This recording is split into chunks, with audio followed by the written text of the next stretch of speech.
এই আদম সন্তানটার আকৃতি আমি আল্লাহ পাক রব্বুল আলামিনের আঙ্গিকে বানাইলাম। আল্লাহু আকবার বলেন। এই জন্য আল্লাহ পাক রব্বুল আলামিন এই আদম সন্তানকে পৃথিবীর জমিনের মধ্যে তৈরি করে সৃষ্টি করে আল্লাহ কোরআনুল কারীমের চারটা জায়গার মধ্যে আমার আল্লাহ কসম করে বললেন, বান্দারে পৃথিবীর জমিনের মধ্যে আমি আল্লাহ পাক রব্বুল আলামিন আদম সন্তানকে সব চাইতে সুন্দর করে বানিয়েছি।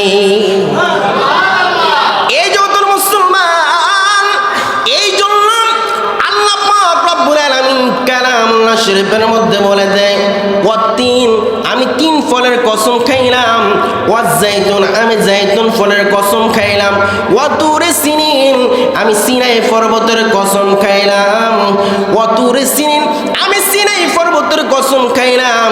আমি আল্লাহ পাক রব্বুল আলামিন চারটা কসম খাইলাম। চারটা কসম খাওয়ার পরে আমার আল্লাহ অন্য জায়গার মধ্যে বলে দেয়, লাকাদ খালাকনাল ইনসানা ফি আহসানি তাকওয়িম।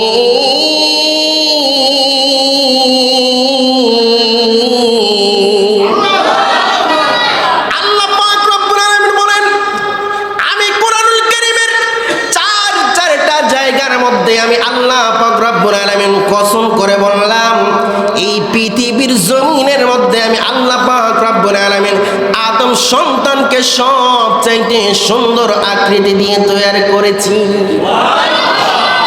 খুশি না বেজার? এই আদম সন্তান কারা?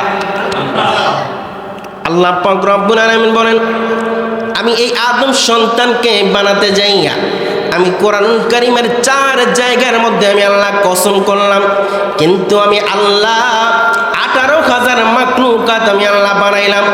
কোন জাতিকে নিয়ে আমি আল্লাহ গর্ব করি নাই, কোন জাতিকে নিয়ে আমি আল্লাহ অহংকার করি নাই, কোন জাতির প্রশংসা আমি আল্লাহ কোরআনুল কারীমের মধ্যে করি নাই। একটা জাতির প্রশংসা আমি করলাম, একটা জাতিকে আমি আল্লাহ পাক রব্বুল আলামিন তাদের প্রশংসা করলাম, সেটা হলো